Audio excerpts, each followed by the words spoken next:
오늘 말씀은 지난주, 지지난주 3주째 같은 주제로 말씀을 나누고 있습니다. 존재를 기다리며 초대를 기다리라. 네, 존재, 영광. 저도 지난주 시작할 때 말한 것처럼 잘 알지 못하죠. 그러나 분명히 하나님 우리에게 주셨고 하나님 우리에게 보라고 그것은 성령으로 알게 되는 것이라고 말씀하셨기 때문에 오늘도 성령님께서 우리 가운데 마음을 열어 가르쳐 주시기를 구하는 마음으로 함께 말씀을 나누면 좋겠습니다. 네, 지지난주에 설교 제목은 존재이신 여호와 하나님을 알라였어요. C.S. 루이스가 나는 그분의 능력 이전의 법적인 주권을 권력 이전의 권리를 먼저 알게 되었다라고 하면서 그는 그리스도인이 되면서 평생을 찾아 헤매던 기쁨에 그의 흥미를 잃었다라고 했어요. 그러면서 이제 모세 얘기를 하면서 40세 히브리서에서는 이미 40세의 모세는 믿음으로 그리스도와 함께 고난받기를 선택한 것이라고 그랬어요. 그럼에도 불구하고 40년 광야를 보낸 후에야 출애굽기 3장에서 존재이신 여호와 난 스스로 있는 자다, 나는 나다라고 하시는 그 하나님을 계시받습니다. 그래서 이 존재이신 하나님을 아는 하나님만 존재고 하나님부터 나오는 모든 것들은 존재물이라고 그랬어요. 물론 존재물에도 여러 단계가 있고 하늘에 속한 것이 있고 땅에 속한 것들이 있지만, 근데 저의 착각은 하늘에 속한 기쁨을 찾는 것을 하나님을 찾는 것이라고 생각을 했어요. 그것은 동일하지는 않습니다. 하나님으로부터 나오는 것이 하늘에 속한 기쁨인 것이죠. 물론 하나님을 만나면 하늘에 속한 기쁨이 자동적으로 결과적으로 존재물적으로 흘러나오는 것이지만 존재물을 찾는 것이 아니라 하나님은 존재를 찾기를 원하세요. 그래서 우리가 생명을 누리고 생명을 알아가기 위해서는 점점 존재물에는 점점 관심이 없어지고 그 존재이신 하나님을 사랑하고 그분을 알고 싶은, 그러니까 아버지와 아들을 아는 것이라고 했을 때 정확히 그건 아버지도 아들도 다 존재이신 그분이거든요. 그리고 이제 지난주에는 주의 영광을 내게 보이소서라는 제목으로 성부는 성자를 사랑하심으로 영광, 자신을 내어주는 본질을 계시하는 사랑을 주셨고 예수님이 유일하게 구하고 받은 것은 그 영광이었다. 그리고 아버지의 본질의 계시였다. 그러니까 그냥 우리 표현으로 말하면 아버지를 아는 것이죠. 네, 근데 이제 그렇게 말하면 좀 너무 가벼우니까 아버지의 본질을 계시하셨다라고 하는. 근데 아버지를 인격적으로 경험적으로 아는 것은 사실은 본질을 계시하는 것이죠. 예수님은 근데 우리도 그 영광을 보기를 원한다라고 요한복음 17장 24절에 기도하셨어요. 그리고 성경을 이렇게 딱 나눠보면은 존재를 알았던, 영광을 보았던 믿음의 사람들과 비록 하나님의 백성이긴 하지만 존재물을 경험했던 이스라엘 백성들로 구분되는 것들을 볼 수가 있어요. 근데 정말 이 본질의 계시가 얼마나 영광스러우냐 하면 우리가 받은 그 모든 존재물을 다 합쳐도 그 존재의 계시에 비하면은 아무것도 아닌 것이죠. 그래서 모세가 자신을 위해서 구한 것은 하나님의 영광이었어요. 그래서 출애굽기 3장 14절에 존재이신 여호와를 계시받고 그 다음부터 늘 모세 마음에 있는 거는 아버지 하나님을 알고 싶은 거예요. 그래서 주의 영광을 내게 보이소서라고 기도했습니다. 근데 이스라엘 백성은 좀 차이는 존재물이 나타나면 기뻐 뛰고 존재물이 없어지기 한참 되면은 이제 시무룩해지기 시작해서 정말 없으면 이제 짜증내고 불평하는 이런 것들이 이제 반복해서 민수기에 모세오경에 나타나는 것을 알 수 있어요. 그래서 우리가 억지로 할 수는 없는 것이지만 그래도 존재이신 하나님, 하나님 저도 모세처럼 예수님처럼 아버지의 영광을 보기 원합니다. 예수님 얼굴에 나타난 그 아버지의 영광, 그 복음의 영광을 보기를 원합니다라는 것이 우리의 기도 제목이 되면 좋겠습니다.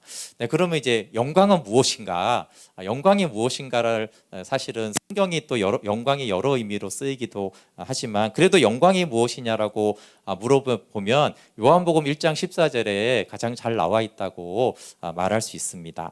말씀이 육신이 되어 우리 가운데 거하심에 우리가 그의 영광을 보니 아버지의 독생자의 영광이요 은혜와 진리가 충만하더라. 그러니까 그 영광을 보니 근데 이제 설명을 해놨어요. 감사하게 그냥 영광을 보았다 그러면은 그게 뭔가 그러는데 은혜와 진리가 충만했다. 은혜와 진리를 보았다. 그걸 영광을 보았다. 같은 의미입니다. 그리고 구약적으로는 우리 서목사님이 그게 인자와 신실하심이라고 그랬어요. 그렇죠?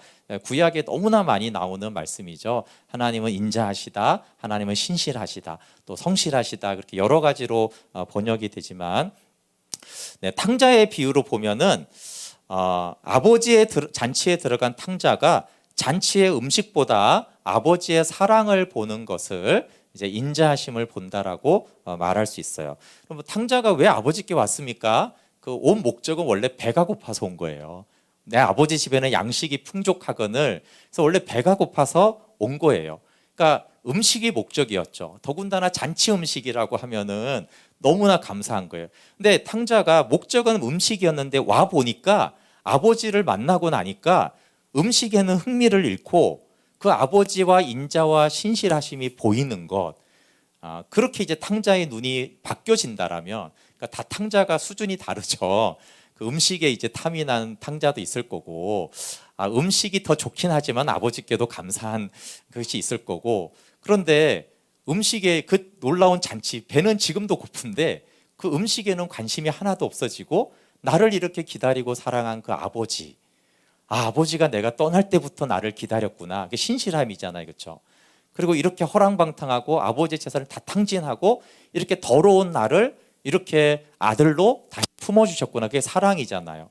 그러니까 음식에는 관심을 잃고 온통 그 아버지의 신실함과 사랑에만 마음이 가득해서 그 아버지를 쳐다볼 때 그렇게 이제 탕자가 되어졌다라면 그 탕자는 아버지를 알고 아버지의 영광을 보는 것이죠. 근데 이제 음식만 허겁버거지고 감사합니다 아버지 이러고 이제 그렇게 한다라면 너무나 존재물에 치우친 탕자가 되는 거예요. 그러니까 동일한 아버지의 사랑을 받고도 반응은 굉장히 다 다르잖아요. 모든 성도들이 반응은 다 다릅니다. 근데 여기서 핵심은 그러면 아버지의 인자와 신실함이 목적이냐? 아니에요. 아버지와 인자와 신실함은 아버지가 어떤 분이신가를 나타내 주는 거예요. 인자함 자체도 목적은 아닌 거예요. 신실함 자체도 이렇게 인자하고 신실한 그 아버지가 중요한 것이죠. 그러니까 그 존재이신, 그렇게 인자하신 하나님, 그렇게 신실하신 그 하나님, 그 존재이신 하나님이 사실은 중요하고 그 하나님을 사랑하는 거죠. 우리가 잘못하면 그 인자함을 사랑할 수가 있어요. 그 신실함을 사랑할 수가 있단 말이에요. 음식을 사랑하듯이 그것이 아니라 아버지를 사랑하는 것이고, 왜냐하면 그 아버지는 우리가 알 수가 없어요. 너무나 영광스럽고 영화롭기 때문에. 다만 그 아버지를 알게 하는 것이 인자와 신실함이라는 거예요. 은혜와 진리라는 거죠. 그것이 그 아버지를 그나마 우리로 하여금 가장 많이 알게 하는 것입니다. 그래서 요한 공동체, 이게 요한복음이 요한이 있었지만 요한 공동체의 고백이기도 해요. 그 교회에. 그러면 이 요한 공동체의 고백의 그럼 핵심은 뭐냐? 우리가 그 영광을 보니 은혜와 진리가 충만하다. 그것은 존재물이 없어도 예수님의 영광으로 충분했다라는 거예요. 그러니까 이건 요한 한 사람만의 고백이 아니라 우리가 그 영광을 보니잖아요. 그러니까 우리가 그 영광을 보았다. 그러니까 요한 공동체가 함께 모여서 예배하고 말씀을 나누면서 그 영광을 본 거예요. 아들의 영광을. 요한복음 1장 18절에도 본래 하나님을 본 사람이 없어되 아버지 품속에 있는 독생하신 하나님이 나타내셨느니라. 그러니까 요한 공동체의 고백이라는 것은 사도 요한만 말하는 게 아니고 실제로 예수님의 그 성육신하신 인물을 보지 못한 그 공동체에 속한 사람들도 성령으로 아버지의 영광을 본 것이죠. 그 독생자, 아버지 품속에 있는 독생하신 하나님을 본 것입니다. 그래서 여기서 중요한 것은 요한복음의 핵심은 그래서 이후에 예수님이 오병이어도 행하고 여러 표적들이 요한복음에도 나옵니다.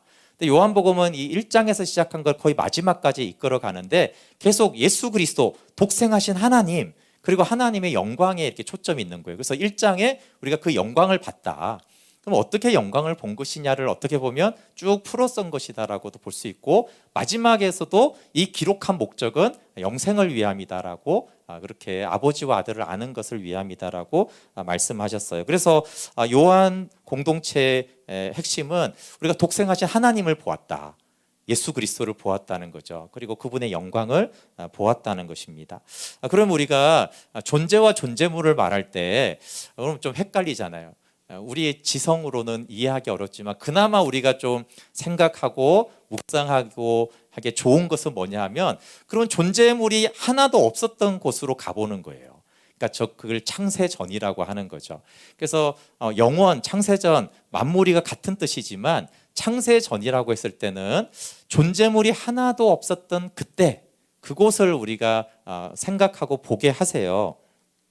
그래서 존재물이 없는 창세전으로 우리가 가보면은 창세전에는 성삼위 하나님만 있잖아요. 그러니까 삼위 하나님이 다 존재이시기 때문에 존재만 있을 때 그곳을 우리가 바라볼 때 그때 존재가 보이는 것이죠. 존재물은 하나도 없어요.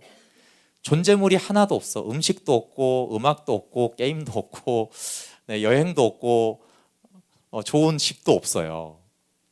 그럼 우리는 불행할 거라고 생각하잖아요. 그렇잖아요. 우리는 존재물이 없으면 그거는 좀 불행하지 않을까, 아니면 심심하지 않을까. 그런데 오히려 존재물이 하나도 없었던 성부, 성자, 성령 하나님만 있었던 그 존재만 있었던 그곳이 가장 영광스럽고 충분하고 완전하고 기쁨이 가득했어요.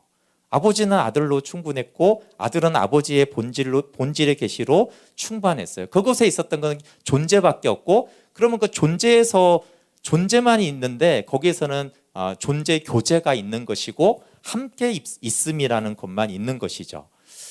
그래서 존재물이 없어도 사랑은 완전하고 사랑은 충분하다라는 것을 창세전에서 우리는 알 수가 있어요. 그래서 오늘 본문에 보면은 8장에 보면은 성자는 성부로부터 낳은 독생자임을 말씀하고 있어요. 22절에 여호와께서 그 조화이시자 곧 태초에 일하시기 전에 나를 가지셨다. 가지셨다라고 번역해도 되고 나를 낳았으며 이렇게도 번역이 됩니다.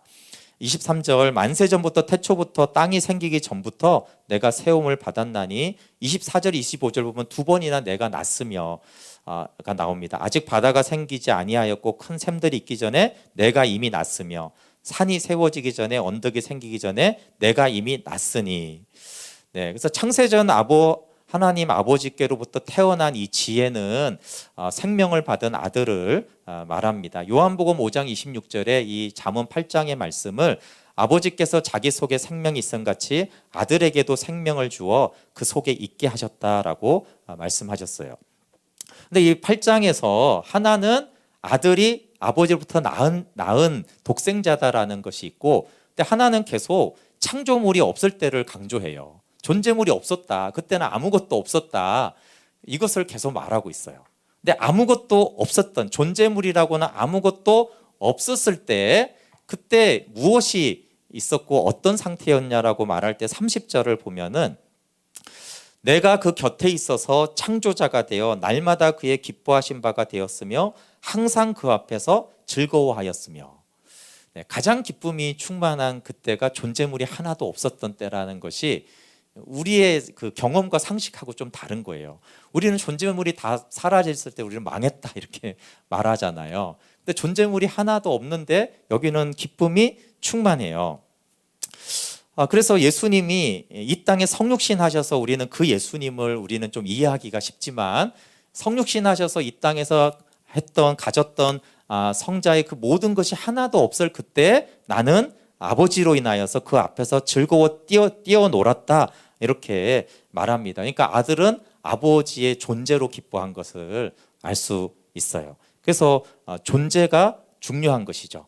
그러면 아버지가 아들에게 기쁨을 주어서 기뻐한 것이 아니고, 기쁨을 준 게 아닙니다. 그냥 그 존재를 기뻐한 것이죠. 존재를 사랑한 것이에요.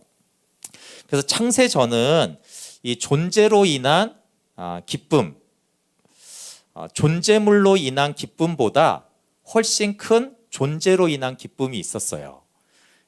그래서 삼위 하나님, 창세전을 우리가 생각할 때 존재가 중요할 뿐만 아니라 존재가 주는 기쁨, 존재로 인한 사랑이 더 본질적이고 진짜 사랑이고 진짜 기쁨이라는 걸 알 수 있어요. 그럼 우리가 존재물이 있으면 기쁘잖아요. 맛있는 음식을 먹으면 기쁜데 그거는 존재의 그림자인 거예요. 존재물이 더 기쁜 게 아니라 존재가 어떤 것이고 어떤 기쁨이라는 거를, 그러니까 존재를 알게 하시는 분이 독생하신 예수 그리스도거든요.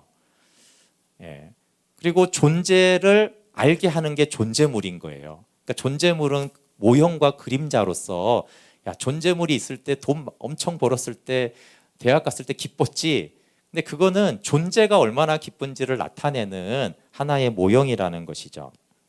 그래서 오히려 존재만 있을 때가 오히려 더 기쁨이 충만했다라는 거예요.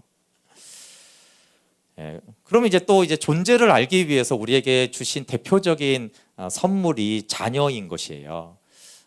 축복성 중에 그런 가사가 있어요. 당신이 이 세상에 존재함으로 인해 우리에게 얼마나 큰 기쁨이 되는지. 근데 이 가사는 사실 굉장히 대단한 고백인데, 왜냐하면 존재로 인해서 기쁘다는 말을 하기 때문에 그래요. 사실은 이거는 이 세상이 잘 알지 못하는 고백이거든요. 존재로 사랑하고 기뻐함을 확인하는 한 가지 방법이 있는데, 그것은 그 사람이 잠잘 때 보고 있으면 돼요. 잔다라는 건 아무것도 하지 않는다는 것이고, 죽은 것은 아닌데 죽음과 가장 비슷한 상태가 자는 상태, 그렇죠? 그래서 오히려 성경은 죽었을 때 성도가 잔다 이렇게도 말하는데, 그러니까 잔다라는 상태는 존재물이 가장 없는 상태를 말을 해요. 그게 이제 잔다라는 것이에요. 근데 이제 그러니까 자는 상태는 존재에 가장 가까운 상태예요. 비록 존재물을 가지고 있지만 아직도 뭐 잘생겼다거나 귀엽다거나, 그럼에도 불구하고 잔다라는 것은 존재, 그 사람의 존재에 좀 가까운 상태에 있는 것입니다. 근데 잠자는 자녀를 보면은 이쁘잖아요. 그렇죠? 어떠세요? 그렇게 이쁘고 귀엽고 사랑스러워요. 그래서 그게 존재를 사랑하고 기뻐한다는 뜻이죠. 그래서 이 존재가 사랑스럽구나. 근데 요양원에 누워 있는 다 늙고 너무나 볼품없는 그 부모님이 가서 만났을 때 사랑스럽고 기쁜 거예요. 그것도 존재를 사랑한다는 것을 우리 가운데 알게 하는 거예요. 그러니까 원래 부모는 존재물이 많았던 존재였는데 존재물을 다 잃어버렸어요. 뼈만 앙상하게 남았는데 반갑고 기쁘고 그게 사랑스러워요. 그런 것들이 그게 존재를 사랑하는 거다, 존재를 기뻐하는 거다라는 것을 하나님이 그림자로 우리에게 주신 그 외에도 있겠죠. 근데 반대도 있어요.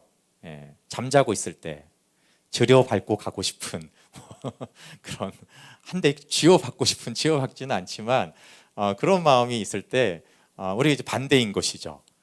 존재물이 사라진 그 상태에서 우리가 어떤 것을 봤을 때 그때 우리는 그 존재를 사랑하는지 존재를 싫어하는지. 그래서 존재로 하나님을 사랑하라라는 것은 하나님이 마치 잠을 잔다고 상상해 보세요. 하나님은 졸지 않는다고 했는데 만약에 하나님이 잔다고 해도 여전히 하나님은 사랑받아 하고 그분은 나의 기쁨이 되는가. 그것이 이제 가장 존재로 하나님을 사랑한다, 하나님을 기뻐한다, 그렇게 표현할 수가 있어요. 근데 하나님은 주무시진 않지만 주님이 주무시는 것처럼 우리에게 행하실 때가 있어요. 그게 이제 존재로 내가 하나님을 어떻게 대하는지를 우리가 알 수 있는 시간인 것이죠. 그런데 여기 8장 31절에 놀라운 고백이 있어요, 여러분. 8장 31절은 우리에게 아주 중요한데, 사람이 거처할 땅에서 즐거워하며 인자들을 기뻐하였느니라. 여기 보면 하나님이 사람을 존재로 사랑했다는 말씀이 나와요. 그러니까 아들이 아버지를 존재로 기뻐한 건 이해가 되잖아요. 아버지는 영광스러운 분이시니까, 그분은 사랑 자체이시니까. 근데 놀라운 것은 아들은 사람을 기뻐하며 뛰놀았다. 이 하나님을 기뻐한 것과 똑같은 표현을 쓰고 있어요. 근데 사람이 티끌이고 흙인데 뭐 볼 게 있어서 그렇게 하셨는지 모르지만 아버지를 기뻐하는 것과 동일하게 사람을 사랑해서 기뻐했다, 이렇게 하고 있어요. 그러니까 하나님은 우리를 존재로 사랑하신 거예요. 이게 창세전부터 창조 때부터 존재로 인자들을 기뻐했어요. 여기에서 우리는 십자가의 사랑을 이해할 수 있는 키가 여기에 하나가 있어요. 우리가 존재물을 드리기 전에 우리를 존재로 사랑한 거예요. 존재로 사랑하면 죄인을 사랑할 수 있어요. 존재물을 사랑하면 죄인을 사랑할 수 없죠. 죄인은 원수잖아요. 근데 존재를 사랑했기 때문에 비록 타락했음에도 불구하고 그 존재를 사랑했었기 때문에 그 존재물은 엉망이 돼버렸죠. 그럼에도 불구하고 그 존재 자체는 사랑하셨기 때문에 구원의 약속들을 실행하신 것이죠. 그래서 로마서 5장의 8절에 우리가 죄인 되었을 때, 10절에는 원수 되었을 때도 우리를 사랑했다. 그 말은 죄 자체를 사랑했다는 게 아니잖아요. 분명히 원수라고 말하고 있지만 그러나 너는 내가 존재로 사랑하는 자다. 그 사랑을 십자가에서 확정하신 거죠. 우리가 잘 아는 말씀에도 존재를 사랑했다는 말씀을 스바냐의 3장 17절에도 알 수가 있어요. 너의 하나님 여호와가 너의 가운데 계시니 그는 구원을 베푸실 전능자이시라. 그가 너로 말미암아 기쁨을 이기지 못하시며 너를 잠잠히 사랑하시며 너로 말미암아 즐거이 부르며 기뻐하시리라 하리라. 여기에 사람의 존재물에 대한 내용이 없어요. 꼭 잠자는 아기처럼 니네가 아무것도 없는데 네가 존재함으로 인해서 내가 기뻐하며 그 기쁨을 이기지 못하겠다라고 하는 거예요. 그래서 너로 말미암아는 너의 존재로 인하여 기뻐하시며 이런 뜻이잖아요. 그래서 존재로 기뻐하시기 때문에 타락한 인생을 십자가로 사랑하셨고 이걸 우리가 지금도 아는 게 너무 중요해요. 분명히 우리의 죄는 하나님을 반역하는 거예요. 근데 하나님은 여전히 우리를 사랑하세요. 왜 그러냐면 존재로 사랑하기 때문에 그래요. 근데 우리의 착각은 뭐냐 하면 우리는 존재보다는 존재물을 많이 좋아합니다. 그러니까 하나님도 존재물을 좋아하겠지라는 그런 착각이 생기는 거예요. 그래서 내가 하나님께 뭔가를 대단하게 드리고 봉사하고 찬양하고 헌금하고 예배하고 막 전도하고 막 이러면 하나님이 존재물로 인해 기뻐하고 또 그렇지 않고 반대로 가면 이제 정죄감이나 하나님 나를 진노하지 않을까라고 생각해요. 하나님은 죄는 죄로 다루십니다. 그럼에도 불구하고 하나님이 먼저 보는 건 우리의 존재예요. 그리고 그 존재물이 어떻게 우리 가운데 나타나는가를 보시는 거죠. 근데 하나님 보기에는 존재가 더 크고 우리가 하나님께 드리는 어떠한 못 드리는 존재물은 작단 말이에요. 근데 우리는 습관적으로 존재물이 너무 크고 존재가 너무 작게 보이기 때문에 하나님이 나를 그렇게 우리는 다 내가 나를 생각하듯이 판단하는 경향이 있기 때문에 그렇지만 하나님은 우리와 다르다고 그랬어요. 내 생각과 네 생각은 다른데 하나님은 존재를 언제나 크고 중요하게 보시는 분이십니다. 그래서 우리가 존재물로 자꾸 하나님을 기쁘게 하려고 하면 그러니까 율법주의나 외식에 빠지는 거죠. 아니면 정죄감에 시달리든가. 그게 자꾸 존재물에 의한 신앙생활을 하게 되어지면 우리 편에서는 잘하려고 하는 건데 우리 편에서는 노력하는 건데 그게 이제 율법주의가 되고 외식이 되는 하나님 기뻐하지 않는 것이 되는 거예요. 그래서 존재를 사랑하게 돼야지 하나님과의 생명의 사귐으로서의 신앙생활로 이제 자라가게 되고 하나님을 사랑하는 관계가 되는 거. 신구약에다 하나님을 사랑하라고 그랬지 존재물로 어떻게 하라는 것은 본질이 아니잖아요. 네, 그러면 존재를 사랑할 때 나타나는 현상이 오늘 본문에 두 가지가 나옵니다. 먼저는 8장 30절에 이렇게 두 가지가 나와 있는데 내가 그 곁에 있어서라는 말. 내가 그 곁에 있어서. 그러니까 존재를 좋아하면 곁에 있는 걸 좋아합니다. 어떻게 있는 게 가장 좋냐면 그냥 있는 거예요. 그냥이라는 말이 무서운 것입니다. 좋아해요. 왜 좋아요? 그냥 좋아요. 그냥 좋으면 막을 수가 없어요. 이유가 없어요. 오히려 이유가 있어서 좋으면 그 이유가 사라지면 안 좋아할 텐데 이유도 없이 밑도 끝도 없이 좋은 게 그냥 좋은 거거든요. 그게 존재를 좋아해서 하는 말이죠. 그래서 내가 그의 곁에, 내가 아버지 곁에 있었다. 그러니까 아버지와 영원히 같이 있고 싶은 것이죠. 그래서 그냥 좋은 것이 가장 좋은 것이고 그냥 사랑하는 것이 가장 사랑하는 거예요. 그러면 이 고백이랑 비슷한 내가 그의 곁에 있다라는 것과 비슷한 고백이 한 뭐 신구약에 이렇게 찾아보면 다윗의 고백이 내가 여호와께 바라는 한 가지 그 내가 내 평생의 여호와의 집에 살면서 여호와의 아름다움을 바라보는 것이다. 근데 이게 뭐예요? 한마디로 그냥 하나님 곁에 있고 싶다는 거예요. 내 평생의 한 가지 소원은 하나님 곁에 있고 싶어요. 그 곁에서 하나님의 아름다움을 나는 보고 싶어요 라는 것이죠. 신약에서 아주 칭찬을 받은 또 한 가지 마리아죠.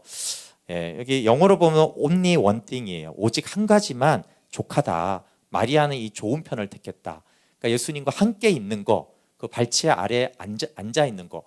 물론 직접적으로 말씀을 듣는 것이지만 제 생각에는 마리아는 말씀만 듣기 위해서 옆에 있지는 않았다고 봐요. 그냥 예수님 곁에 있는 거죠. 곁에 있는 거. 곁에 있다 보면 당연히 말씀도 듣고 하나님의 아름다움도 보게 되는 것인데 곁에 있는 것. 그래서 하나님을 존재로 사랑하면 하나님 곁에 있는 것이 가장 중요해서 그 한 가지를 구하게 되는 거예요. 여러분 어떤 예배가 가장 좋은 예배일까요? 또 내가 말씀 묵상을 하면 어떤 묵상이 가장 좋은 묵상일까라고 했을 때 사실 다윗과 마리아처럼 곁에 있는 것이면 족합니다. 그러면 가장 좋은 예배를 드리는 거예요. 그러니까 보통 예배 드릴 때 어쨌든 우리는 은혜 받으세요 이렇게 말하잖아요. 근데 은혜가 없으면 어쩔 거예요? 은혜가 없으면 예배를 안 드릴 건가요? 그래서 은혜 받는 것보다 더 중요한 게 뭐냐면 은혜가 없어도 나는 아버지 곁에 있고 싶어. 나는 하나님 곁에 있고 싶어라는 거예요.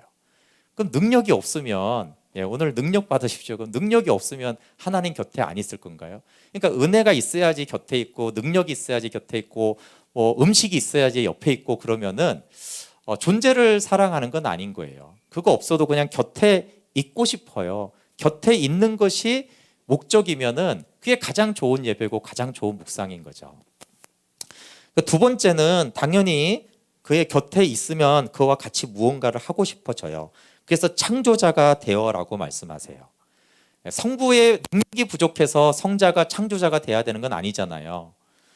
그런데 존재를 사랑하면 그가 하는 모든 것을 함께 하고 싶거든요. 그러니까 복음을 전하는 가장 중요한 이유는 사실 하나님을 사랑하게 되면 복음을 전하는 거예요. 복음을 많이 정하면 상급이 크다. 이거보다 더 중요한 복음 전파의 제목은 하나님을 사랑하게 되어지면 하나님을 복음을 전하고 싶죠. 왜냐하면 예수님이 하신 일이 그 복음을 전하는 일이었는데 그 일을 나도 함께 하고 싶은 거예요. 그래서 원래 가장 사랑하는 사람이 있으면은 그걸 같이 하고 싶어요. 그래서 아기들이 엄마를 사랑하거든요. 엄마가 전부니까. 그래서 자꾸 뭐예요, 아기들이? 자꾸 청소하잖아요. 엄마가 청소하면 청소하고 식탁 닦으면 식탁 닦아야 되는 거예요. 그 같이 해야 되는 거예요. 그게 뭐 효과가 있든 없든 그게 중요한 게 아니라 나도 같이 하고 싶어라고 하는 것이죠. 음식도 그래서 애들이 막 만들라고 그래요.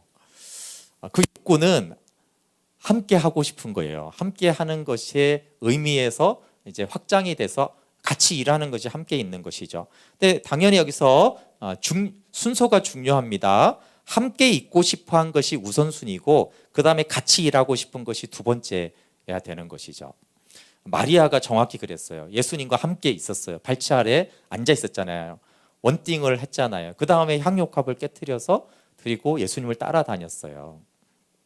그래서 하나님과 함께 하고 싶은가라고, 그리고 하나님 곁에 있는 것이 그냥 좋은가, 하나님 곁에 있는 것이 가장 좋다. 그것이 하나님을 존재로 사랑하는 것이에요. 코로나 시대 때 예배는 이 도전을 하고 있어요. 너는 존재이신 하나님을 기뻐하느냐, 하나님이 그냥 좋으냐.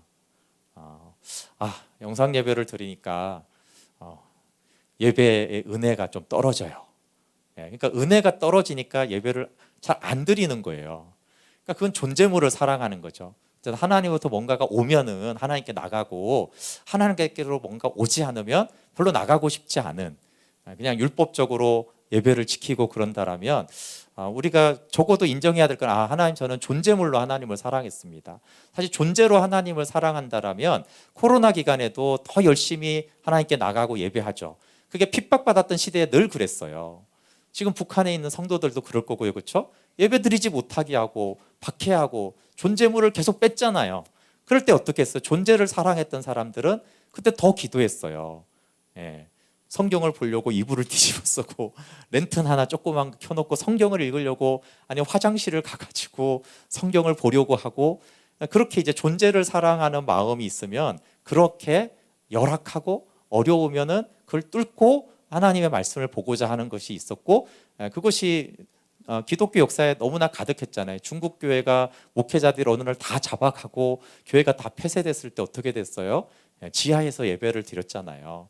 존재물이 없어지고 교회 건물도 다 없어졌을 때, 그때, 그래서 이 코로나 시대는 물론 여러 가지 의미가 있지만 하나님 우리에게 물으시는 거예요. 너는 나를 왜 사랑하느냐? 왜 예배하느냐? 존재인 나를 예배하는 것이냐? 내가 준 그 존재물에 의지하는 것이냐?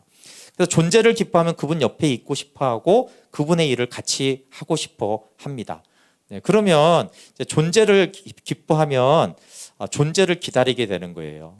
계속 제가 2주 동안 존재, 또 오늘도 설교에 많은 부분을 존재이신 하나님을 말했는데, 그럼 어떻게 하나님의 영광을 보느냐, 어떻게 존재이신 하나님을 만나는가라고 했을 때, 이 잠언이 주는 말씀은 기다리라는 거예요. 기다려라. 어떻게 기다리라고 하냐면은 우리 34절 35절 볼게요. 누구든지 내게 들으며 날마다 내 문 곁에서 기다리며 문설주 옆에서 기다리는 자는 복이 있나니 대저 나를 얻는 자는 생명을 얻고 여호와께 은총을 얻을 것임이라. 날마다 내 문 곁에서 기다려라. 반복이죠. 문설주 곁에서 옆에서 기다리는 자가 복이 있어요. 그러니까 옆에서 문 곁에서 기다리다, 이 샤카드는 지켜보다, 감시하다, 경계하다, 깨어있다 이런 뜻이고요. 문설주 옆에서 기다린다는 샤마르는 지키다, 감시하다, 주의하다예요. 그러니까 어떻게 기다리라고 하냐면은 사실 내용은 사랑함으로 기다리라는 건데, 사랑을 가지고 감시하듯이 지켜보라는 거예요. 경계를 해라, 주의해라, 깨어있으라 이런 말이에요. 그러니까 어떻게 연상이 되는데 두 가지 다른 모습이 연상되는데, 전화기가 없을 때 약속도 안 했는데 사랑하는 연인을 만나고 싶어요. 그럼 그 집 문 앞에 옆에 가가지고 멀리서 계속 기다리는 거예요. 근데 이거 한번 이게 싹 빠져나가면 안 되잖아요. 그러니까 깨워서, 졸지도 않고 깨워서 계속 기다리는 거예요. 문 곁에서. 그리고 또 한 경우가 있어요. 우리가 영화에서 자주 보듯이 형사들의 잠복 근무. 아주 중요한 범죄자예요. 그럼 이제 그 문 곁에서 기다리잖아요. 문 바깥에서 언제 나오나 그게 이제 깨워서 기다리고 경계하고 감시하고 이런 거예요.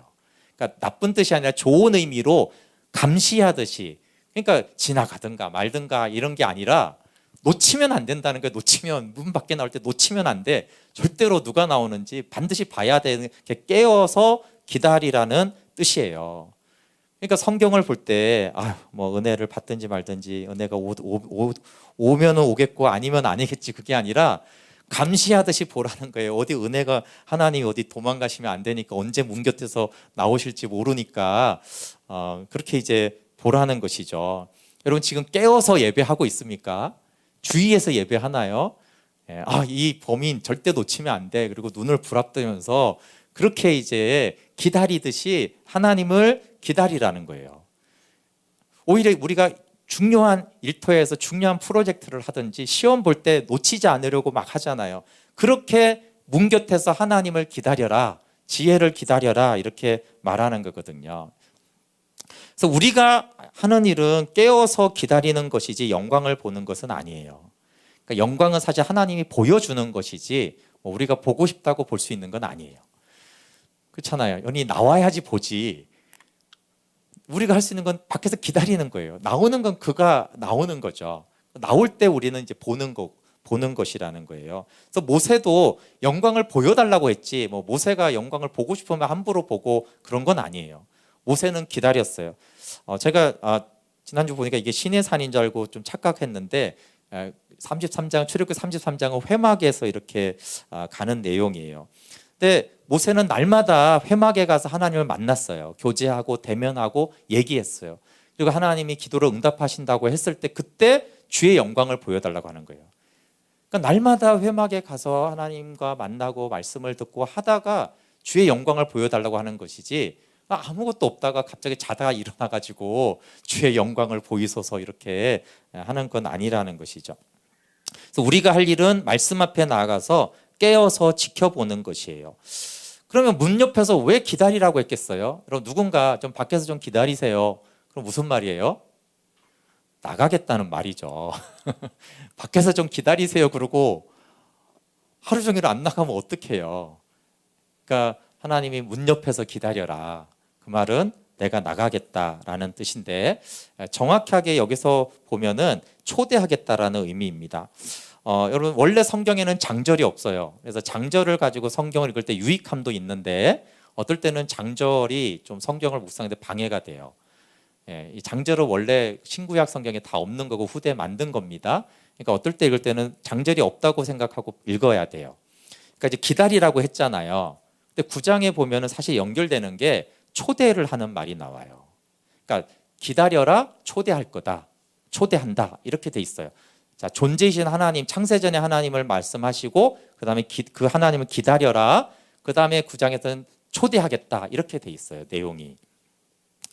그래서 9장 1절부터인데 4절 5절만 보면 어리석은 자는 이리로 돌이키라 또 지혜 없는 자에게 이르기를 너는 와서 내 식물을 먹으며 내 혼합한 포도주를 마시고. 그래서 이 지혜가 잔치를 준비하고요. 초대를 하는 거예요.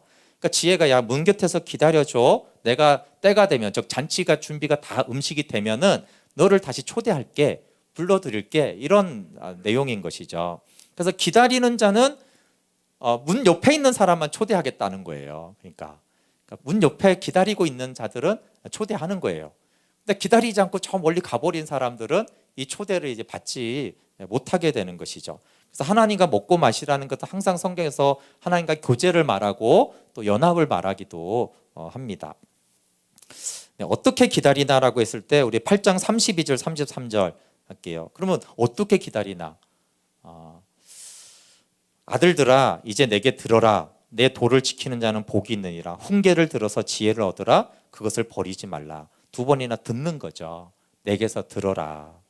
네, 말씀을 듣는 것, 그것도 말씀을 주의해서 깨어서 듣고 묵상하는 것이 기다리는 거예요. 지금 말씀을 경청하고 있다면, 주의해서 듣고 있다면 주님을 기다리는 거예요. 네, 문 곁에서 우리는 기다리는 거예요. 그게 우리가 할 일이죠. 그럼 하나님이 그 문 곁에 기다리는 우리를 부르실 거예요. 잔치 준비가 다 되었다라고. 이런 말씀 묵상을 저희 교회가 강조하는데 말씀 묵상도 마찬가지예요. 말씀 묵상을 저도 어려울 때가 있고 어렵다는 주 내용은 물론 첫 번째는 시간 내기가 어렵다 이러는 것도 있는데 그래도 이게 관심 있는 사람들이 어려우면 주로 깨달음이 없다, 놀라운 기쁨이 없다, 삶의 변화가 없다 이런 것들이 많아요. 그러니까 사실은 그거는 존재물에 자꾸 의지하는 거예요. 근데 사실은 성경은 기다려라라는 거예요. 기다려라. 그래서 사실 묵상은 우리 편에서 하는 거잖아요. 우리 편은 기다리는 것밖에 할 수 없다고 그랬잖아요.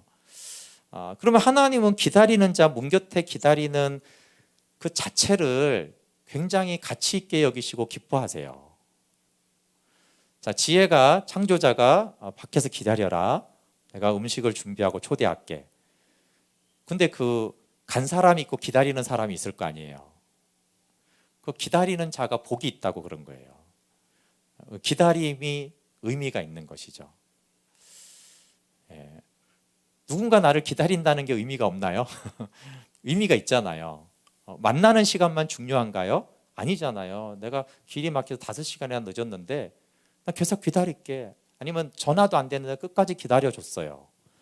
그러면 그 만남도 중요하지만 나를 기다려줬다. 그 기다린 것에 대해서 기다려준 사람에 대해서 간 사람이 의미가 있는 거예요. 그래서 하나님은 네가 문 곁에서 기다리라. 그 기다리는 자를 하나님은 기뻐하시고 그걸 순종한 자인 것이죠. 그래서 하나님의 말씀을 듣는 자는 깨어서 문 곁에서 기다리는 자입니다. 어느 날 주님이 초대장을 보내시고 문 안으로 들어와라. 성령님을 통해서 초대할 것이고 우리는 그때 들어가서 먹고 마시며 주의 영광을 보게 될 것입니다. 그날 주의 영광보다 중요한 것은 그 영광을 비추시는 존재이신 하나님을 찬양하는 것이 참 중요합니다. 하나님이 기쁨을 주시는 그날 그 기쁨보다 이 기쁨을 주시는 그 존재이신 하나님을 찬양합니다. 그것이 중요하죠.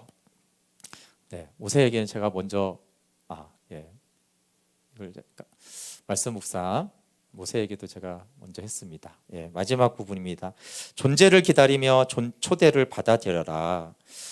기다림의 목적이 무엇인가? 기다리는 목적이 문 곁에서 기다리는데 존재이신 하나님, 주의 영광을 기다리는가? 기다리는 그 대상을 만나게 됩니다. 존재물을 기다리면 또 존재물도 하나님 주십니다. 존재를 기다리면 존재를 만나게 되고 존재물을 기다리면 존재물을 만나게 됩니다. 존재를 기다리는 자는 존재를 얻을 것이라는 말을 잠언 8장 35절에서 볼 수 있어요. 35절에 대저 나를 얻는 자는 생명을 얻고 여호와께 은총을 얻을 것이니라. 여기 나는 지혜로 표현되는 하나님 존재 자체예요. 그러니까 존재이신 하나님을 얻는 자가 생명을 얻고, 생명은 하나님을 아는 것이니까 똑같은 말이죠. 존재이신 하나님을 얻는 자는 생명을 얻고 여호와께 은총을 얻을 것이니라. 우리는 하도 이제 존재물이 늘 우리 생각 속에 있어요. 이제 신약에도 예수님이 찾아라, 두드려라, 구하라 이러면 어떤 게 연상이 돼요? 우리는 존재물을 구하라는 것으로 연상이 돼요, 자동으로. 근데 뭐 존재물은 구하지 말아라 이렇게 말한 건 아니에요. 그렇지만 이제 뒤에 쭉 가보면은 성령을 주시지 않겠느냐 이렇게 되잖아요. 그러니까 예수님의 마음은 늘 존재가 먼저인 거예요. 예수님은. 그래 존재물도 너에게 필요하지. 근데 나는 성령을 주고 싶어. 성령은 존재이신 하나님이시거든요. 근데 우리는 습관적으로 자꾸 존재물을 생각하고 하나님은 자꾸 존재를 좀 생각하는 이 엇박자가 좀 있습니다. 날마다 말씀 앞에 나아가 존재를 기다리며 문 곁에서 깨어있기를 원합니다. 문 옆에서 깨어있기가 여러분 힘듭니다. 잔치자리에서 깨어있기는 쉽죠. 근데 문 옆에서 기다려. 아까 말했잖아요. 형사라도 문 옆에서 기다리다가 졸 수가 있고 화장실도 가야 되고 딴 생각도 할 수 있고 아무리 사랑하는 연인이라도 오히려 만날 때는 깨어있기 쉽죠. 근데 기다려. 그 문 곁에서 이렇게 기다려요. 어떠세요? 깨어있기 힘들잖아요. 그래서 깨어있으라고 계속 얘기한 거예요. 그래서 하나님이 폭포와 같은 막 능력과 은혜를 끼치는데 누가 졸겠어요? 그렇지 않습니까? 아니, 하나님이 놀라운 어마어마한 일을 하는데 도대체 누가 묵상을 안 하겠어요? 그럼 다 하죠. 근데 기다린다는, 몸 곁에서 기다린다는 거는 사실은 심심하고 무료하고 어떨 땐 답답하고 혹시 나갔나? 이런 생각도 들고 이게 참 무료한 거예요. 그래서 막 영화 보면 형사들이 막 밤새면서 막 뭐 먹었다가 뭐 누웠다가 막 이러잖아요. 그게 힘든 일이에요. 기다리는 게 사실은 힘든 일이에요. 오히려 뭐 범인을 찾아 나선다, 뭐 만났다, 그럼 뭐 말도 하고 음식도 먹고 이렇게 하잖아요. 사실은 기다리는 것이 무척 어려운 거예요. 그래서 하나님은 문 곁에서 기다리는 자를 기뻐하는 거예요. 잔치 자리에서 깨어있기 쉽습니다. 근데 기다리는 건 어려워요. 은혜가 놀라우면 깨어있기 쉽지만 지루한 묵상 시간이나 지루한 설교 시간은 깨어있기 힘들 수 있어요. 근데 그 지루함에도 기다리는 자가 진짜 사랑하는 거죠. 지루한데도 계속 기다려. 지루하니까 가버려야지. 그러지 않고 지루한 건 어쩔 수 없는 거죠. 그래도 지루해도 난 기다려야겠어. 왜냐하면 중요한 사람을 만나야 되니까. 문 곁에서 깨어있는 자, 그래서 하나님은 그것을 되게 기뻐하세요. 그래서 오늘 설교 제목이 존재를 기다리며 초대를 기다려라. 기다리는 자가 복이 있다라고 말씀해서 그래요. 그런 사람들에게 하나님은 하늘 성소의 문을 열어 주십니다. 그리고 우리는 그때 하나님의 계시로 존재와 먹고 마시는 은혜를 누릴 것입니다. 우리 함께 같이 찬양하고 이 말씀을 가지고 하나님 우리에게 주신 마음으로 좀 기도하겠습니다. 아까 다윗이 한 가지를 구했는데 왜 다윗은 한 가지를 구했을까? 다윗은 사실 누구보다도 존재물을 아는 사람이에요. 하나님이 어떤 대단한 존재물을 주실 수 있는지 아는 사람이죠. 그런데도 다윗의 소원은 나는 존재만 구하고 싶어요. 하나님 곁에만 있고 싶어요 라고 하는, 그러니까 진짜 존재를 본 사람의 기도인 것이죠. 하나님, 다윗이 보았던 그 은혜, 하나님 그 다윗에게 존재부를 누구보다도 아낌없이 주셨지만 하나님의 마음도 다윗의 마음도 존재에 있었고 함께 있음, 함께 하고 싶었던 거기에 있었던 것들을 바라보며 주님, 우리도 원띵 그 한 가지를 구하는 은혜가, 그렇게 하나님을 기다리는 자로 섭니다. 주의 영광을 보여주십시오. 우리 찬양하고 기도할게요. 주님, 내가 주의 장막을, 주님, 내가 주의 장막을 사모합니다. 오직 주의 임재를 갈망합니다. 주의 집에서의 하루가 다른 곳의 첫날보다 좋으니 주 사랑 안에 머물며 사랑 노래합니다. 주님, 내가 주의 장막을, 주님, 내가 주의 장막을 사모합니다. 오직 주의 임재를 갈망합니다. 주의 집에서의 하루가 다른 곳의 첫날보다 좋으니 주 사랑 안에 머물며 사랑 노래합니다. 나의 평생에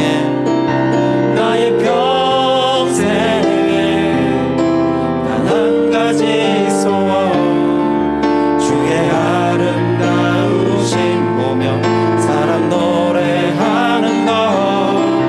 나의 왕 되신 주님의 얼굴 구하며 주 사랑 안에 머물러 사랑 노래합니다.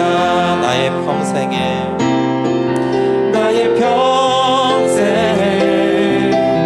단 한 가지 소원, 주의 아름다우심 보며 사랑 노래하는 것. 나의 왕 되신 주님의 얼굴 구하며 저 사랑 안에 머물러 사랑 노래합니다. 하나님께 기도할게요. 이 찬양의 앞부분은 시편 84편이고 뒷부분은 시편 20